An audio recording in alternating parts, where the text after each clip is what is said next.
just think of the chromosome as building out the body. Imprinting is what's going to be the final product. So in a patient that's transgender, you can't change their DNA, right? If they're XY and they want to be XX, the only thing they can do is change the phenotype.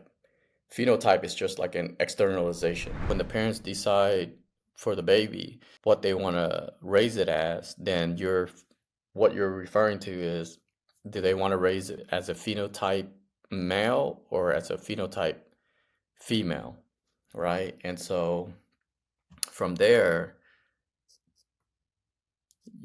from a phenotype standpoint, you either raise them one way or the other, right? So it's either male or female, because you can't raise them as an alien, right? Love is priceless, take it to the moon. Priceless, one day will be soon. Love is priceless. Hey everyone, it's Dr. Pham again. So I'm on vacation, but basically, there's a hot trending topic about the Olympic boxer, and there's a lot of miscommunication, confusion, people blogging and all that. So I hope this episode will kind of clear things up a little bit. And so, but I have to tell, you just have to have a disclaimer, okay? So this is really just my opinion. This topic of DSD, or different um, disorder of sexual differentiation, is very controversial in that we don't fully understand uh, it completely, and so you're going to have disagreements among experts, let alone, just the general population. And so really so this is really my opinion. Another urologist, endocrinologist may disagree, and so, but at least, so I'm just gonna kind of stick to the basics so that I think people can really understand, at least the DSD and then what it is, because there are people who thinks DSD is actually the disease, which is not, right? And so, and there's a lot of terminology that is just used interchangeably, and that's just that makes everything even more confusing. Okay. And then last but not least, this is not a political topic that I'm gonna, so I'm not going to delve into the social and the political aspect. I'll kind of explain it a little bit, but how political and social aspects play into all this, and cultural, but we're going to stick to the science. Okay. So, and I'm going to do some drawing too. Okay. But before we do, and so that's my disclaimer. Okay. And then, but I'm going to start out with terminology first. Okay. So first is genotype. So genotype is your DNA. Are you a XX or an XY? Okay. Now I'm going to talk about, the variants here in a little bit. Okay. But when you start out with DSD, you're either going to be an XX or you're going to be an XY. Okay. And the reason why is that egg from the maternal side is going to be XX. The egg from the paternal side is going to be XY. And so when an embryo forms, then you're going to get one X from mom, because mom only has two X, right? So it's going to be an X. And then from the paternal side, which is the deciding factor on whether development is going to be a female or a male. Okay. And so if the father side contributes an X, then it's going to be a female. If the father side contribute a Y, then it's going to be a male. The next term we need to talk about is phenotype. Phenotype is the external expression from the genotype. So what that means is the genes will, or the chromosomes, either 46XX or 46XY, will then turn on different sets of genes and inhibit different sets of genes. And so that's how a female is developed, and then that's how a male is developed. Okay, now this is assuming, no disorder whatsoever, okay? And that's considered phenotype. And that's just the external look, okay? You're not really changing the genotype. The third term that we need to talk about is imprinting. And this is very important because people use, people knows, genotype, phenotype, identify as this, gay, lesbian, stuff like that. But a very, very, very important, which I think is probably the most critical, is imprinting. So what is imprinting? Well, genitalia typically start forming roughly around 7 weeks or so, and they all start pretty much as a female um, anatomy. And so, in order for a male anatomy to perform, which to form, it requires certain stuff, and I'll go into that.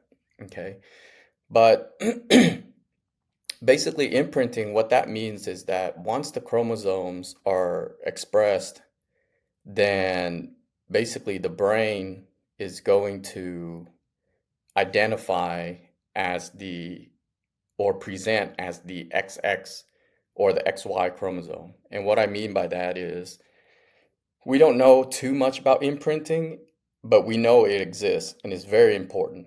And because the disease is rare, it's kind of hard to follow these patients until their full lifetime, right? So and imprinting is basically how you get either the male or the female is going to have tendencies.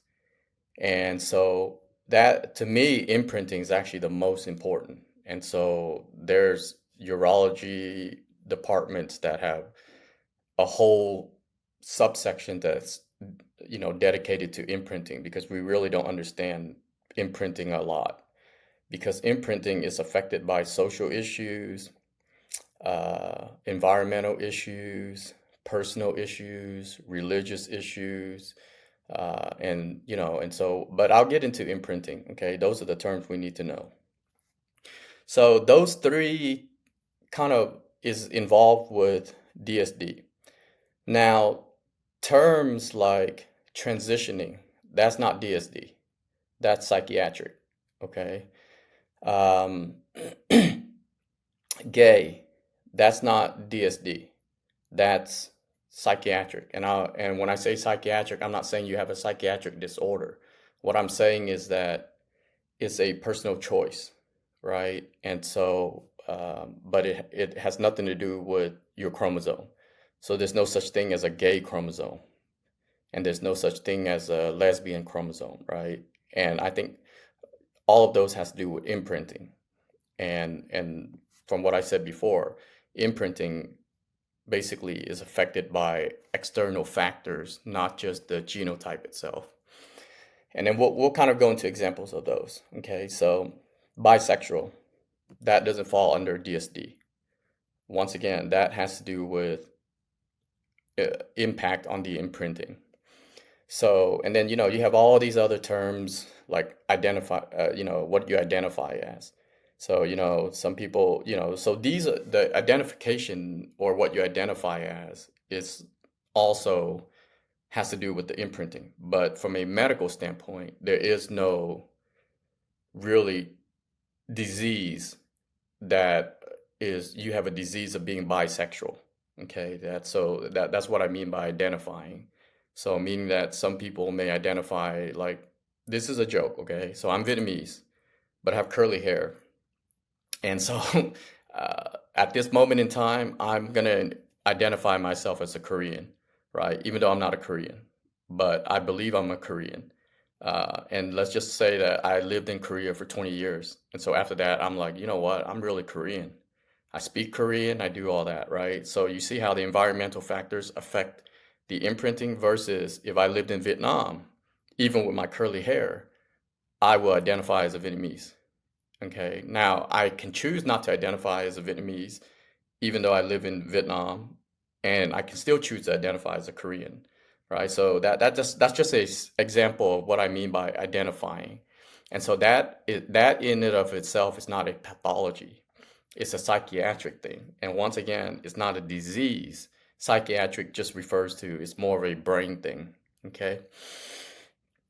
And those are really the terms that,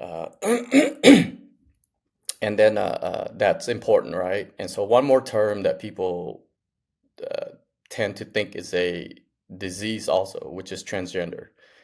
Once again, that has to do with imprinting. That's why, to me, imprinting is actually the heart of all of this. The chromosome, just think of the chromosome as building out the body. Imprinting is what's going to be the final product. Okay. And so in a patient that's transgender, they, you can't change their DNA, right? If they're XY and they want to be XX, the only thing they can do is change the phenotype. Phenotype is just like an externalization. So a way of thinking about that is just think of Toyota. Okay, so Toyota and Honda. Okay, let's just say Toyota is XX, Honda is XY. Well, that's it. Toyota is a Toyota. A Honda is a Honda. But under Toyota, you have Toyota Camry, you have Toyota. I, I don't know much about Toyota, but Corolla, Prius, whatever, you know. And then under Honda, you have Civic, you have Odyssey, you have I don't know much about Honda either, but anyways, you get my gist, okay? But when I draw this out, it's going to make a lot of sense, okay? So that's what transgender is basically they identify as, let's say you were born a male, but like Bruce Jenner is a perfect example. He was born a male, okay? Competed, in the Olympics in the decathlon, badass. But then he identified as a female later on. And so you can give him all the estrogen in the world. It's not going to change his facial features and all that. He's already past puberty and all that. And once again, imprinting has already turned on these genes that it's going to give him male characteristic as well as male tendencies. So the best he can do is try to block his hormones so he doesn't have testosterone, try to give estrogen so that he can form breasts, or you can do breast implant, and then amputate the penis, and then build a vagina. You get the gist. And so, but if you take a look at Bruce Jenner without makeup and everything, he still has male characteristics, but that's because he's already imprinted. Okay, and so think of Bruce Jenner in the case of you bought a Camry, but now you can put a body kit on it. If you want it to look, mm, you know, I know girls like cars too, but I'm just gonna use this as an example. You soup it up, you put turbos on it, you do this, you do that, so that it looks more masculine, I guess. Versus you can also put eyebrows on it, wrap it in pink, and I'm generalizing here, okay? You know, cutesy rims or whatever. And so think of that as the Camry transitioning to a more feminine looking car versus a more masculine looking car. Okay. And I won't get into the social where like, well, why can't girls have twin turbos and all that? You can. Like I said, I'm sticking strictly to the medical side, not the social impact. Okay. So I don't want any, I don't want to exclude anyone. Okay. I don't want some girl to be like, hey, I got a twin turbo Toyota Camry. I'm like, badass. I love to see the engine, okay? And so, that's what I mean, okay? But I think so those are the terms that are important. So you really have to understand those terms before we can understand what's going on with the Olympics. Now, in terms of the Olympics itself, the IOC, they make their own rules, okay? So if they and don't get me wrong, I feel bad for both. Okay. This is more of we're talking about competitive advantage, right? And so I'm not talking about I don't feel sorry for and that's why I wanted to make the video is that a lot of people think I'm not a compassionate surgeon. And sometimes words just don't really convey that. And that's why I really wanted to do this video so that people can understand where I'm coming from. So the IOC, they came out and said, this is hate speech and all that. Things are just taken out of context, okay? So if you compete in the Olympics and you have an Olympic committee, then they can make up whatever rules they want. And if you abide by the rules, then you can play. If you don't abide by the rules, then you can't play. Versus the, International Boxing Association has different sets of rules, and their rules are if you have elevated testosterone, whether it's exogenous or your body makes it, then they have their own rules, so they can disqualify you, just like the Olympics can disqualify you uh, if you dope, just like with Lance Armstrong, right?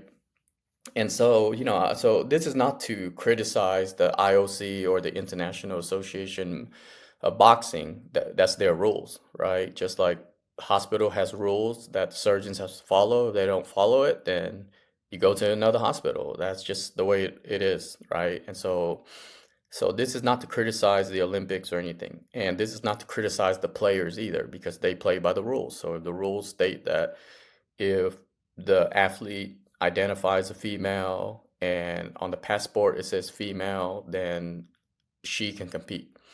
Then, that it is what it is. What we're talking about here is I'm going to break down what DSD is and all these, they're born as a woman and all that. So, and then, and then about unfair advantage, right? And then about testing, right? So it's probably unethical to test patients for or athletes' chromosomes unless they consent to it, right?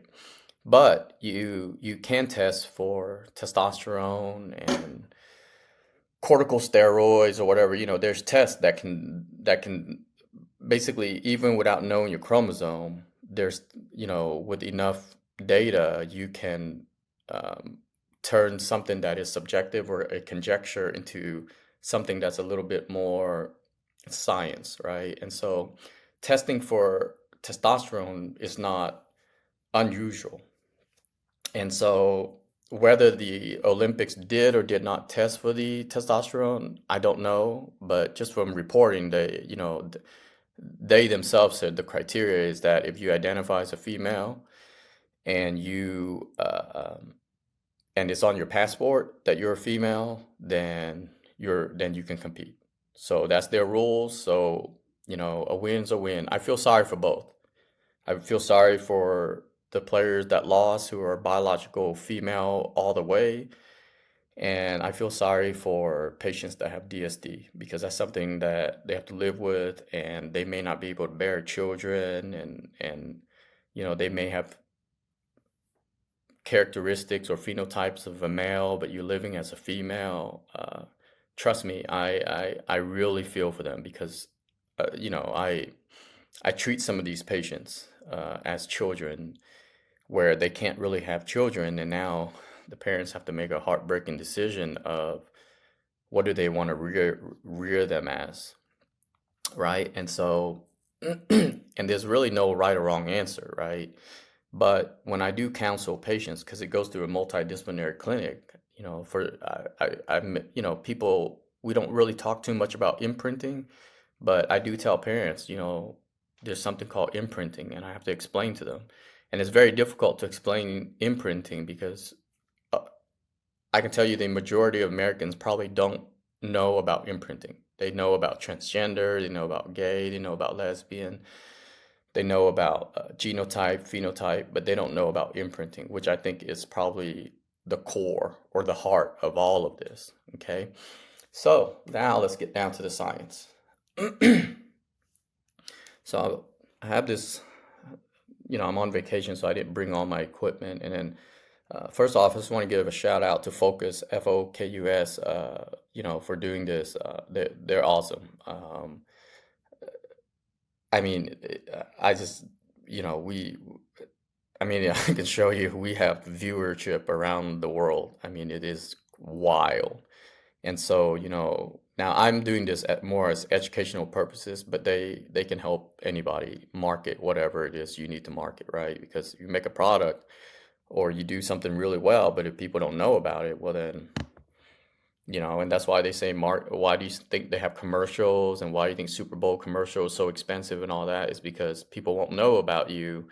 You may be the best chef in the world, but just like Ramsay, but if he is not on TV and all that, you're not going to know, just like a presidential election and whatnot. So if you're looking to increase your business, and I'm not doing this because of that, because I'm trying to market, but focus, they literally, no pun intended, they're gonna help you focus on your business, generate revenue. Okay, so now let's get into the fun part now. So you have DSD, and then from there, this is the algorithm. Okay, so you're gonna have XY, XX. Okay, so biologically, you're going to start off as either a male or a female. And then if you're a female, well, then you won't have um, a gene that will set a, SRY. And I won't go too much into that because it gets very complicated because then now it's just going to become like a urology residency.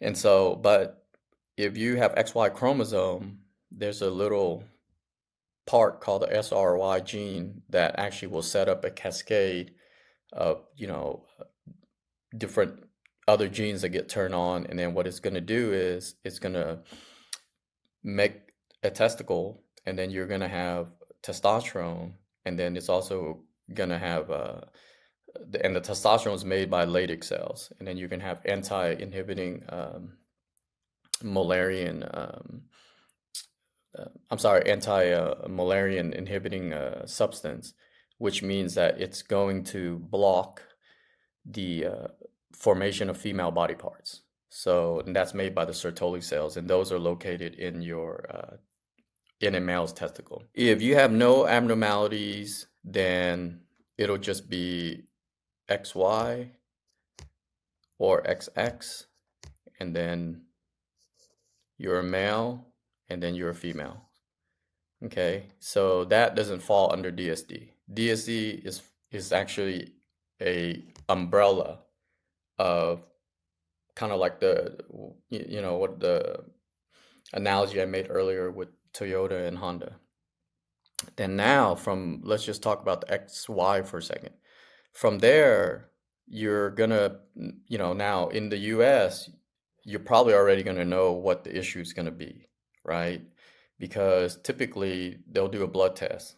And I won't get into the blood test because, there's amniocentesis, there's blood tests, there's non-invasive tests, NIP or NITs, that basically will tell you the gender, and depending on what you want to test for, it can test for trisomy, uh, Down syndrome, and it pretty much it can test for whatever you want it to test it for, right?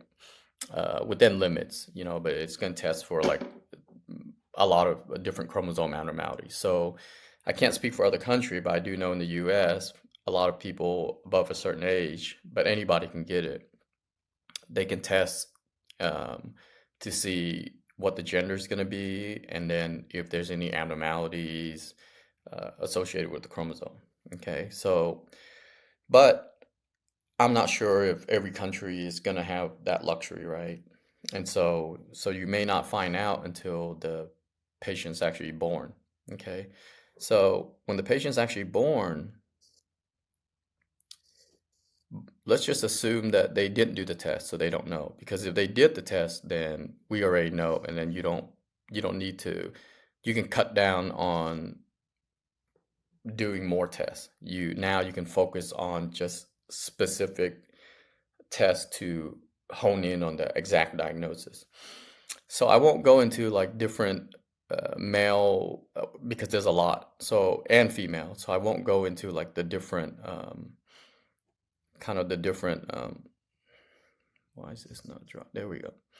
The different disorder because there's a lot, right? So people talk about Turner, Sawyer syndrome, Klinefelter. I mean, there's just so much. So we're not going to go into all that because the DSD will probably take up 10 episodes, if not more. So I'm just going to represent it by ABC. Okay, so for XY, if you're born in XY, but you have a disorder which will fall under the umbrella of DSD, then it can be A, could it be due to androgen insensitivity, meaning that the the urogenital ridge, or basically that's kind of where, like if you had no testosterone whatsoever, or you have androgen receptor deficiency or whatever, you're going to develop male parts. Okay. And so basically, I'm just going to represent like Klinefelter and stuff as a, but I won't go into the specific disease. Okay. So if you have deficiency in basically testosterone production, so i.e. like you have Leydig cell uh, abnormalities, then B, you can have partial androgen receptor or complete androgen receptor abnormality. So when you have complete androgen receptor abnormality, you're probably gonna be phenotypically you're gonna be a female, because basically that means that every androgen receptor is shot. So basically, remember, that's how a female is, right? Because there's no testosterone. And then you also have partial. Now, partial becomes complicated, right? Because how much is the partial? So, well, this really is supposed to be a C. So partial means that basically you you don't fully, have total complete uh, androgen receptor, but you're probably not going to be fully phenotypically a male, and you're not going to be fully phenotypically a female. And so, and I won't go into the treatment about, with those, because they really can't reproduce. So you have to take out their gonads or their streak ovaries or whatever, to prevent testicular cancer. And so, and then there's controversy on when do you take it out and all that. And so, but anyways, like I said, you see how it starts to get very complicated now. And then there's a ton of other disorder. Okay, I'm talking about like probably more than 50, 60 disorder, because and keep in mind that it becomes very rare. Okay, then on the XX side, you will also have same thing. You'll have issues with the X chromosome, um, and you can have that can lead to uh,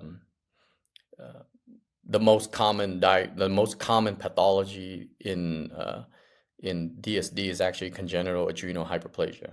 But in that scenario, those are going to be females, because they can actually have children. You just need to manage them, because they have a deficiency in the enzyme that basically won't convert certain stuff and certain stuff into what's needed to regulate the sodium and stuff like that, what we call salt wasting. So around 75% of patients with congenital adrenal hyperplasia are going to have the salt wasting type.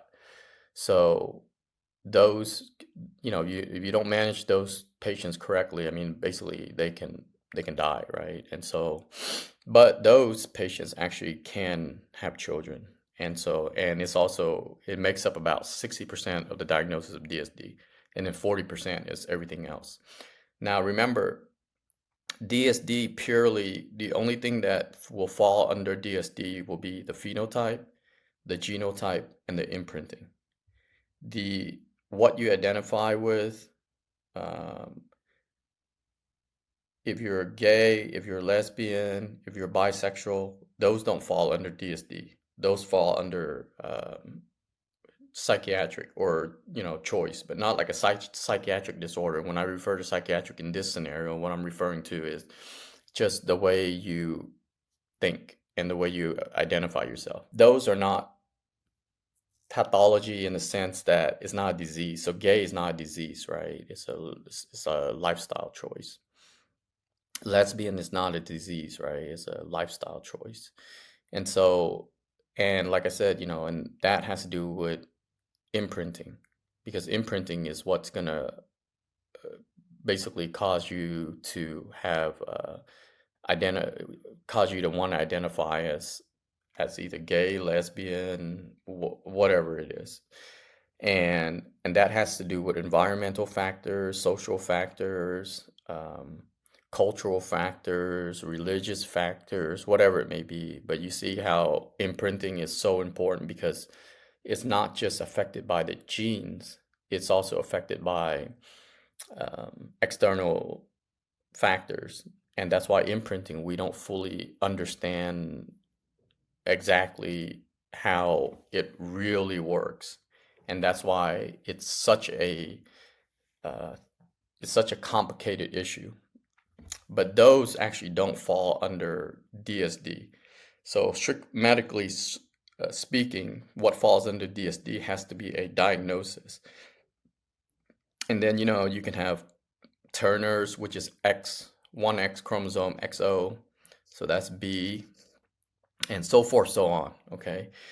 And then from there, let's say you identify that, then now it becomes, okay, well, how are you going to what do you want to raise the baby as?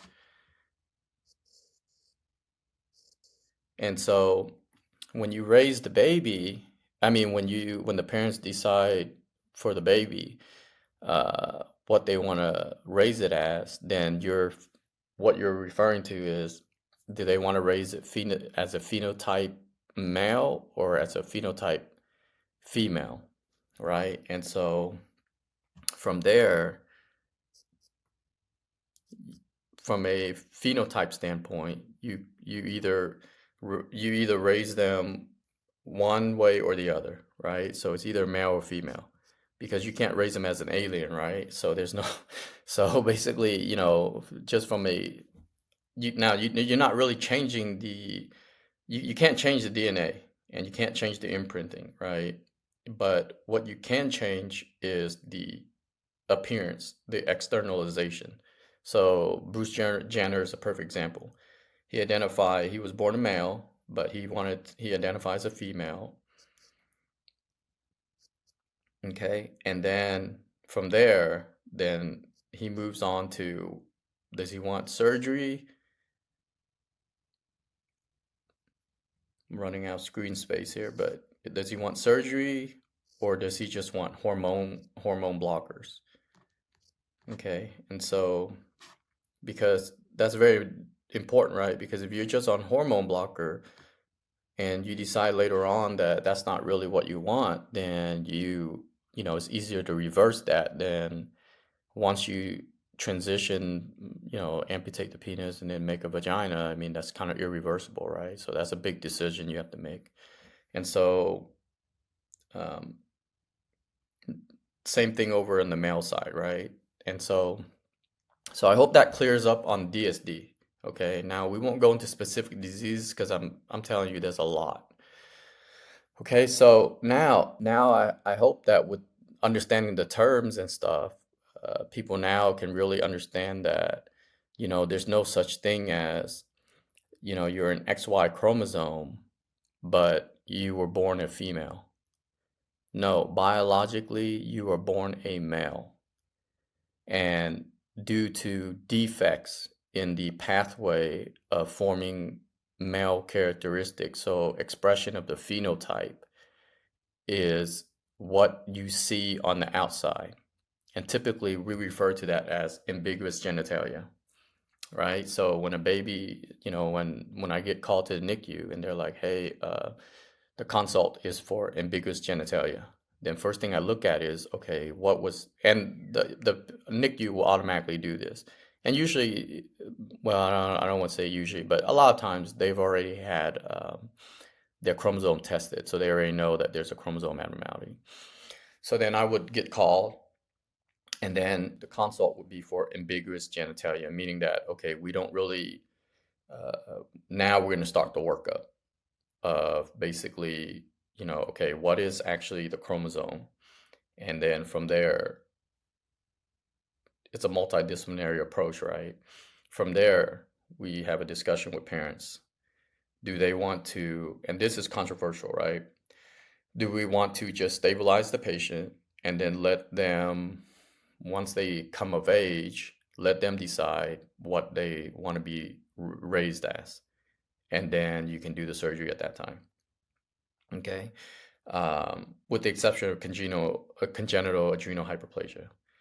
So any part of DSD that you can still bear children, then probably you should raise it as the appropriate chromosome. So what I mean by that is congenital adrenal hyperplasia occurs in XX chromosome. So if you have that, then you probably should raise it as a female because they can have children and all that. Okay. Because if you want to raise it as a male, then now they got to take out your ovaries, your uterus, block the adrenal issues. Otherwise, you can have metabolic electrolyte issues, and then convert the clitoris into a penis. And that's possible because I did it before. And but I think most people would probably agree if you can bear children, then raise it as the appropriate biological genotype, right? Because you can actually bear children.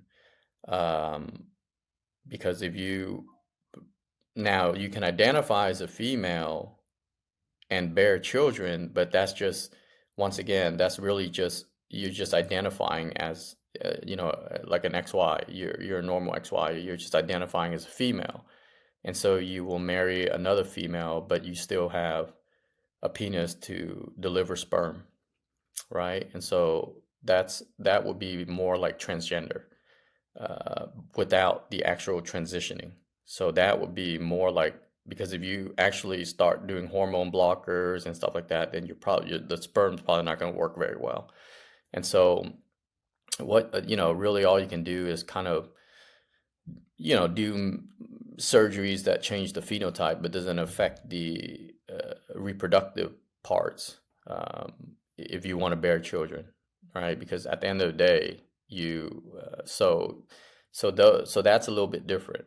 Okay, so that's not really has anything to do with biology because and that's why you hear about two females getting married and then one female can get pregnant, but that's because the other female really is an XY. It's just identifying as an XX.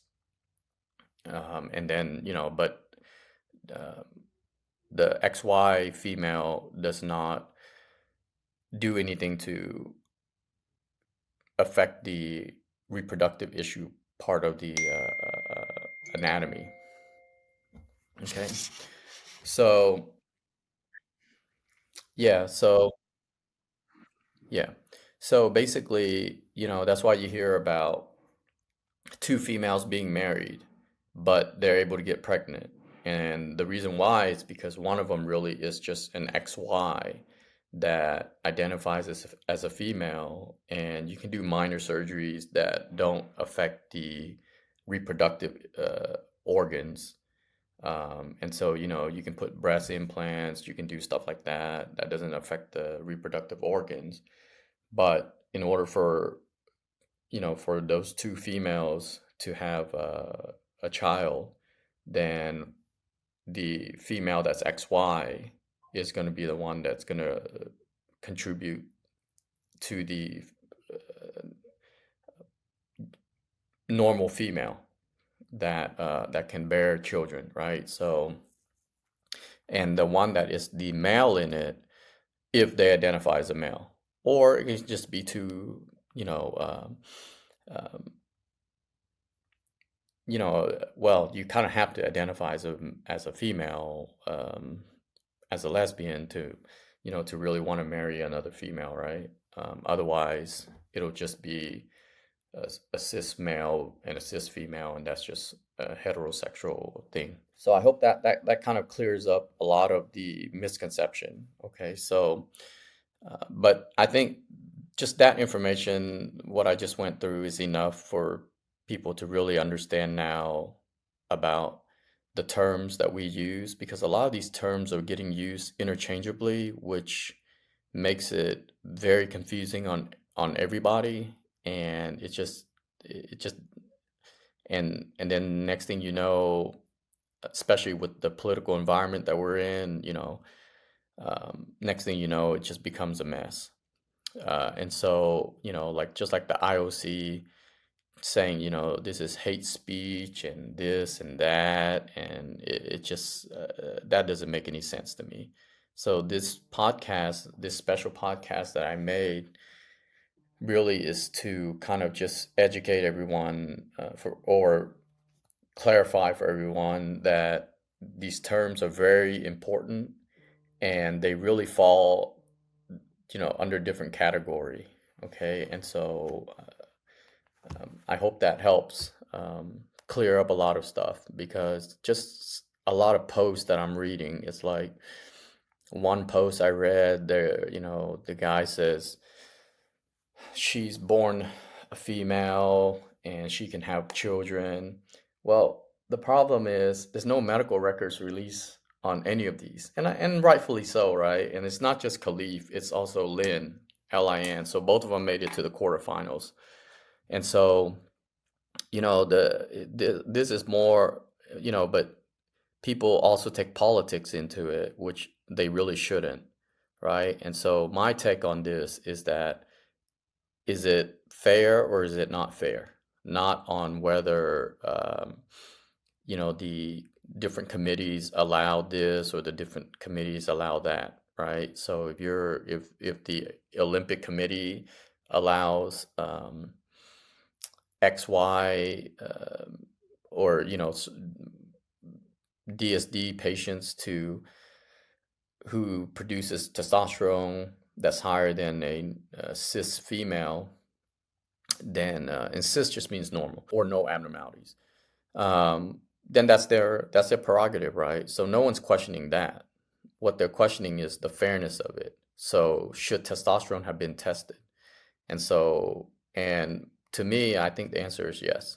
And this has nothing to do with, do I feel bad for the Algerian fighter? Do I feel bad for the Taiwanese fighter? Yes, I do. Because just imagine if I was born that way, I probably have a lot of mental anguish and all sorts of stuff that we don't even fully understand. So I totally feel for the boxers. So, and that's why I wanted to do this podcast, is because I don't want people to think that I'm not compassionate. Okay. But on the flip side, you also have to kind of be fair, right? Because these female, cis female, they train their whole life to compete in the Olympics. I mean, unless there's a penis surgery Olympic, then I don't think I would ever even come close to even getting even 10% near getting into the Olympics. And so you can see, so I can also feel it from the female side where, they feel like it was an unfair advantage. And so I think my take would be, if you're going to test for enhancement, such as with Lance Armstrong, such as certain baseball players, well, then I think you should, and I don't think it's unreasonable to test for testosterone, corticosteroid, whatever, to see if there is a, not exogenous like Lance Armstrong, but, the body's natural production. Because at the end of the day, what's the difference, right? And so, unless your body totally cannot process any of those excess testosterone, then that's a different story, right? And so then, and then that becomes a little trickier, because then now you may have elevated level of testosterone, but are those testosterone actually beneficial to the athlete if they have complete androgen insensitivity. And then now with that, you're gonna have to probably test for those, and that's, and they have tests for that. And so I don't know. I don't know what the right answer is. I think there should be some sort of baseline testing just to ensure that, okay, even though the pay, the athlete's testosterone may be high, however, is it really affecting the muscular stuff, right? And so, but, and I'm just gonna play devil's advocate for a second. But if you look at these two athletes, their face, they kind of have male characteristics. But then again, well, I don't know. There are girls that look masculine, but I don't know what their chromosomes are. But I'm assuming that there's probably going to be males that, I mean, I'm sorry, cis female that just it's just their expression, from their parents. And you can have females that look masculine, and really that's just that's just how their hereditary uh, works. And so, but they didn't take anything, and all that. And so, um, and so, but like I said, I've seen a lot of females, and then I see a lot of males that look like female, but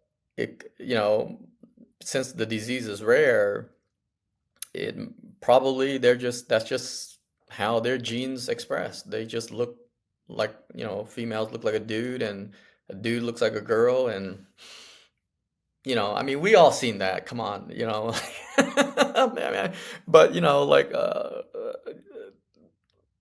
that's all I'm saying, and that's what they refer to as, instead of a handsome man, you're a beautiful man.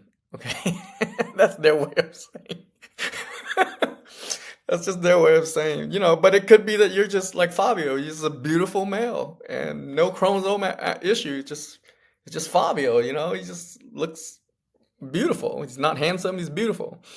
Right? And then some of these MMA fighters, no offense to them, but just, they look like a dude, but but they're not a dude, and so and I'm not trying to make fun of anybody, okay? I'm just trying to say, like, you get my gist now. Like, it's just uh, it's a very complicated thing. And so this podcast really is mainly focused on using the correct terms, and it's not about being compassionate or not compassionate. It's about advantage.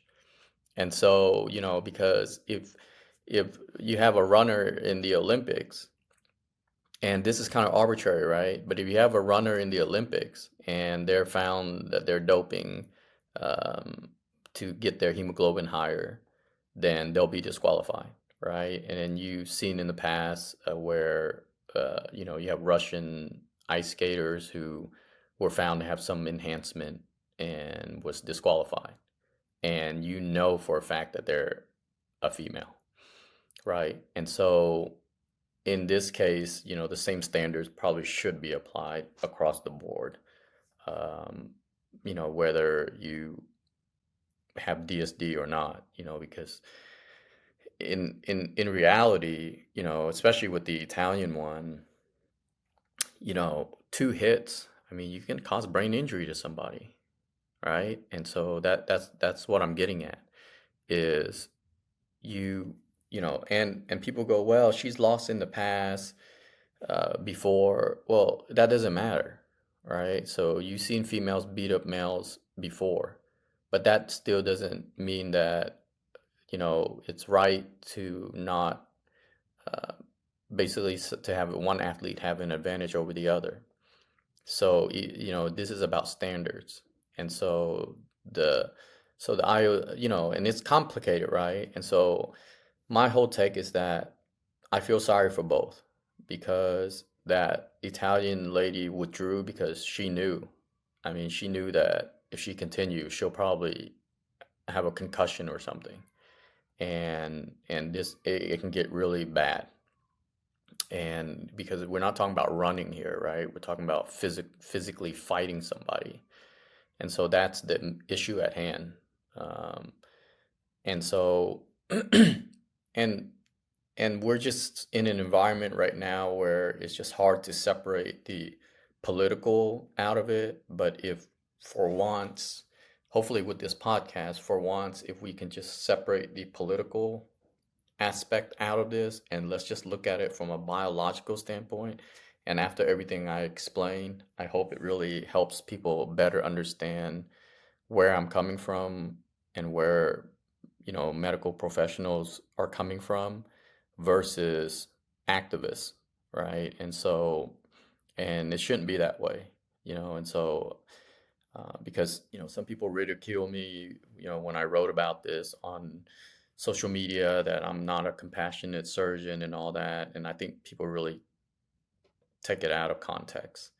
And so, this podcast, I took time out from my vacation, and thank you to Focus for, you know, being available on Sunday. They're great. I mean, they're always available. I mean, that's what makes, I've used other production groups before, and I can tell you, they're nothing like Focus. It's very family oriented. But, I just wanted to make this podcast so that now people really understand it. And I think when you hear people talk about it, instead of, it'll make more sense with charts and stuff like I just showed you versus if I just type everything. It's sad to say, but we've come to a point in society where we kind of just read the headlines and no one really kind of read it. And then for people who read it, some people don't read in between the lines. And then when you read it, it just becomes so confusing. And so I purposely left out a lot of stuff that really doesn't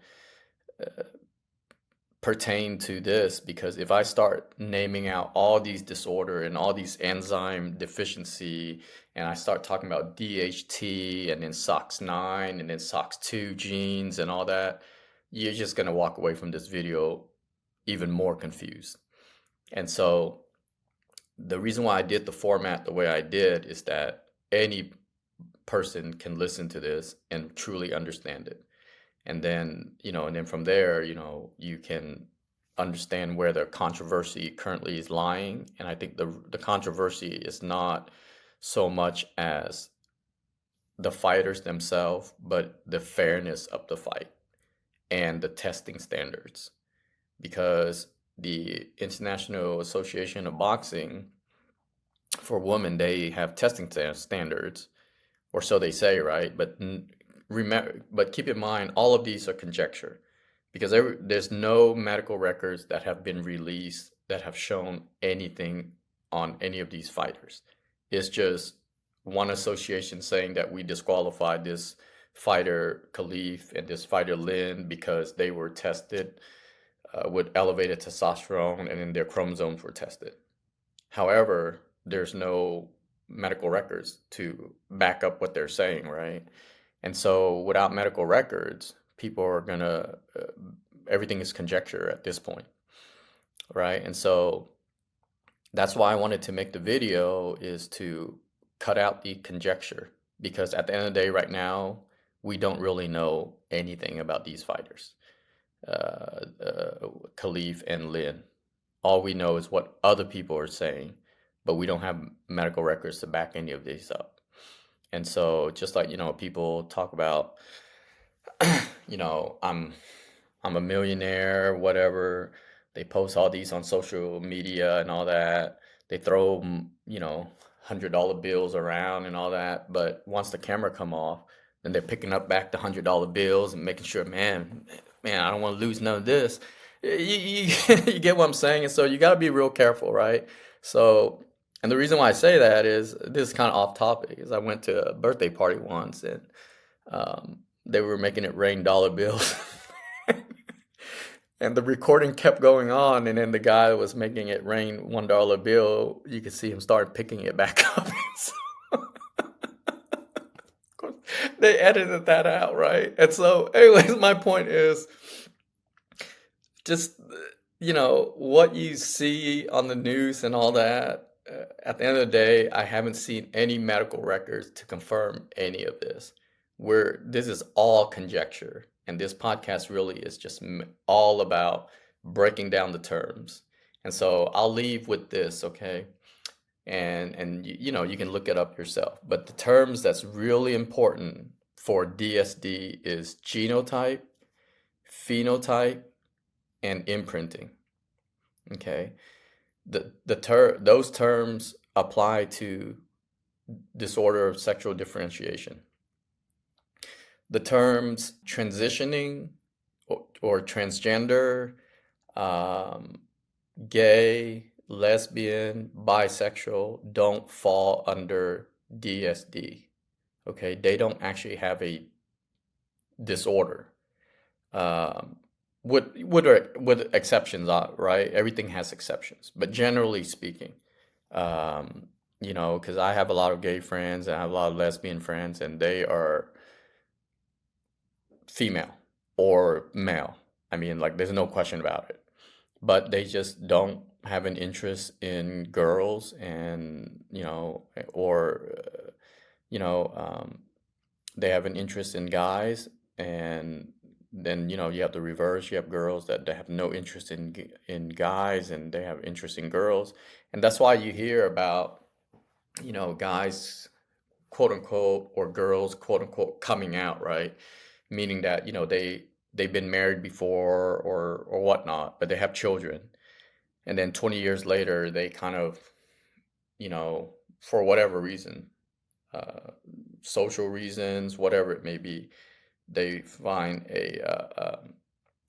um, that they're more interested in the same sex, whether they're able to talk to them more like a friend, and then stuff like that. A perfect example is my co-host, Alex. She she's perfectly female, but she has no interest in males because she found out. I think there's an episode about her, and she just has no interest in male. She found out in high school, but she has more interest in female because she finds more support there, or whatnot.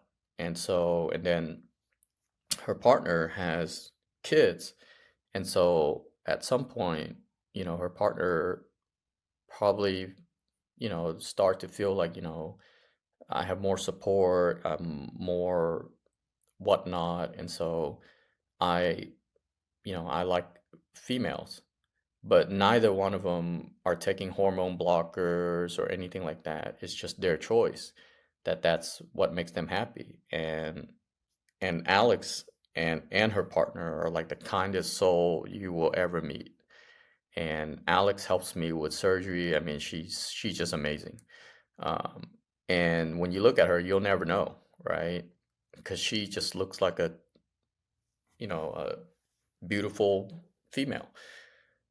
But it's just, she just has no interest in male. Okay, so she doesn't have a disorder.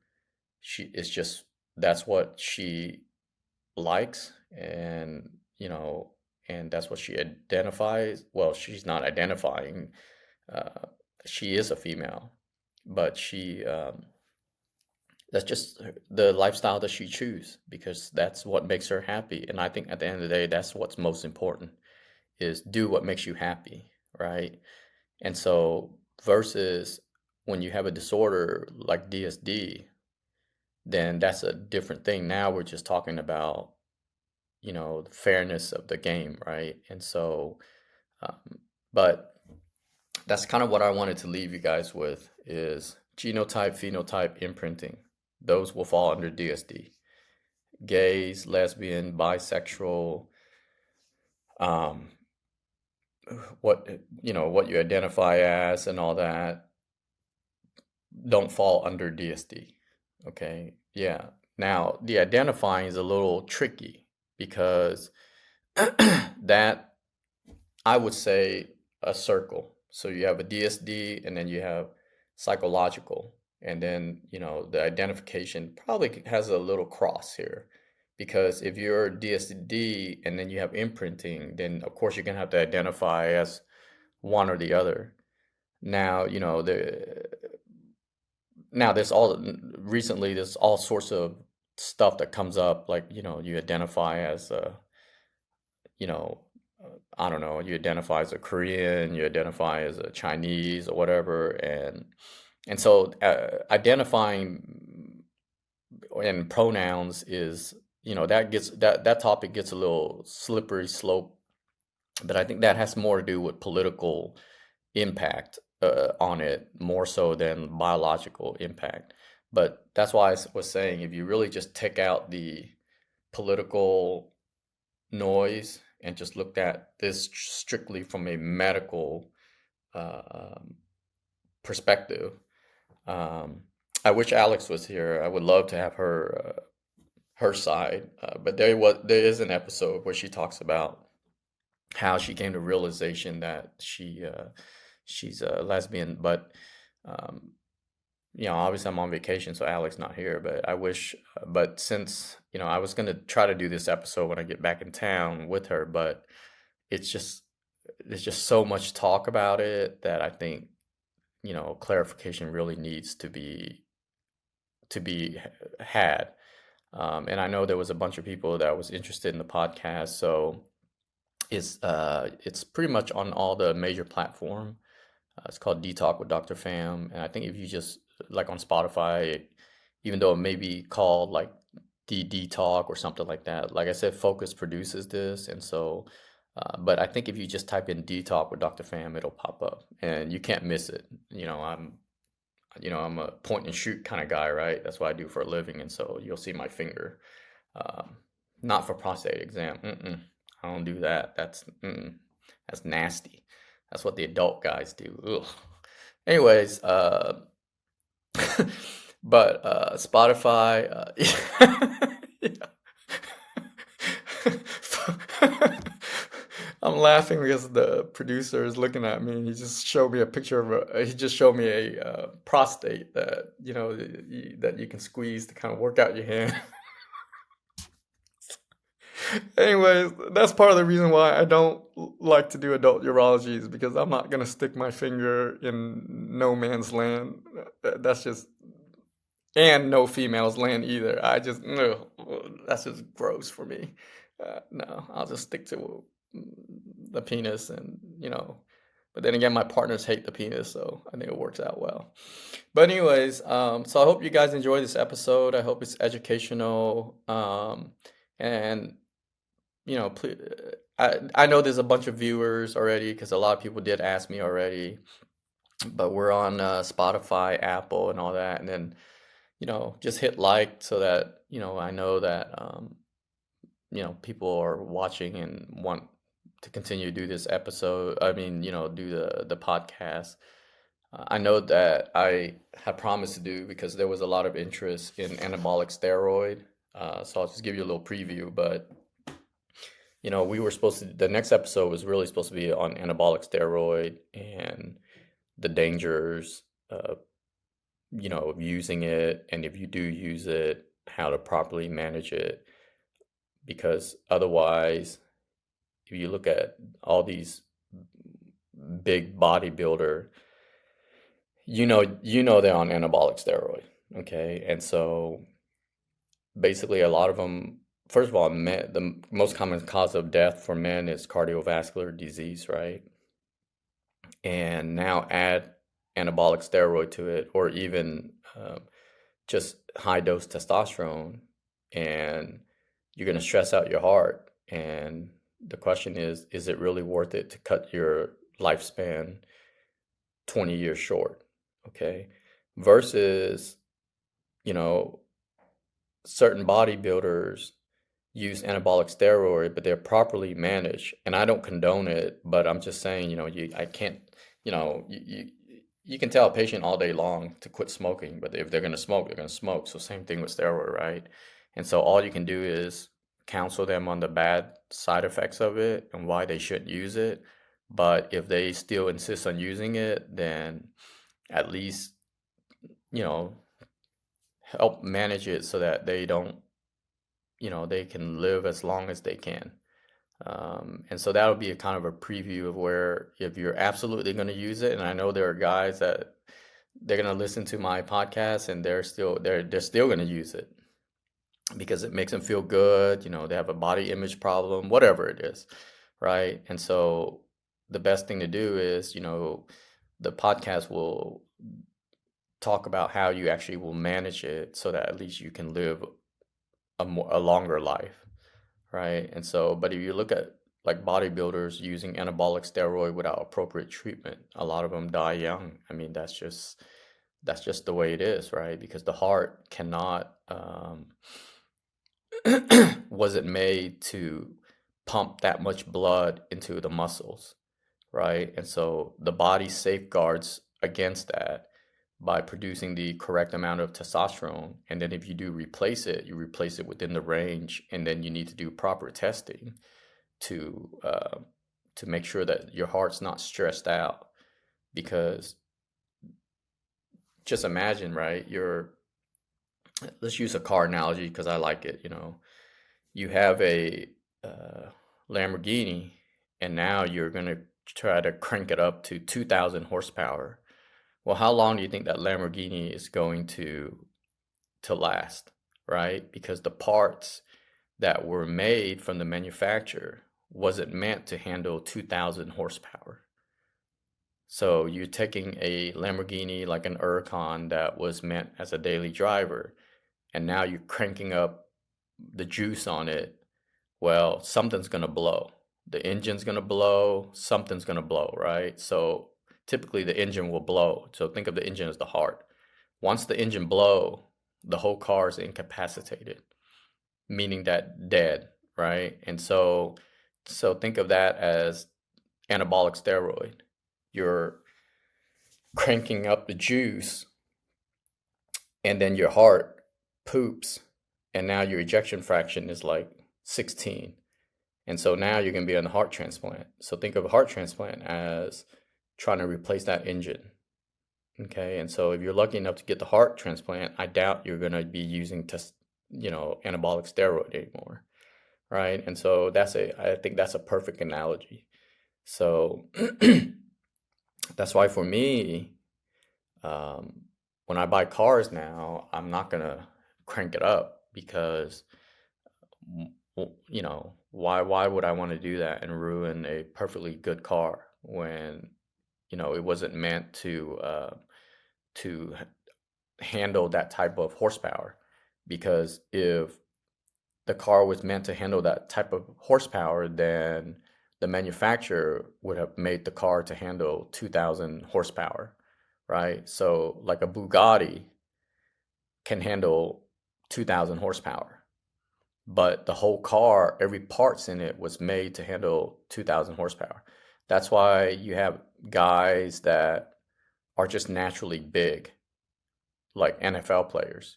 But so think of them as like a Bugatti, but their body was built for that. And so they can live a good life because their heart is also was made to sustain that type of stuff. So, but anyways, that's just a preview for next week's episode, and I think you guys will enjoy that.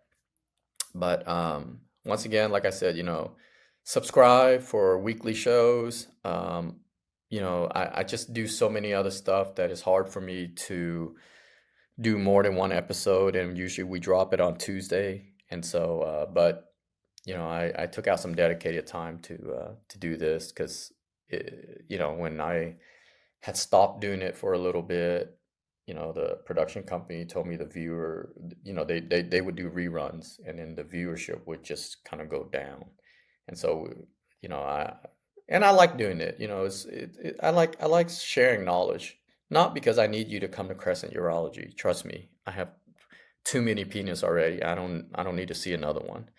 But it's more for education so that, whoever you end up seeing, and it doesn't have to be urology. It can be any topic, but from a urologic standpoint, a lot of episodes are about urologic disease. It's so that when you go to your surgeon, whether you're in California, New York, wherever, it's all the same, right? Then you can ask the appropriate questions. And that's really the purpose of the podcast. It's not to try to market Crescent Urology or whatnot. I think we're doing okay. So, but anyway, subscribe, like, and I really enjoy doing these episodes, but if nobody's really watching it, what's the point of making the episode, right? And so, but I know people are watching it, but I think the more we can spread it, the better, because it's truly I do it because I enjoy it. So, all right. So, thanks for watching, and then it's Dr. Fam signing off. We gon' do it like it's priceless. Take it to the moon. Priceless, one day will be soon. Like it's priceless.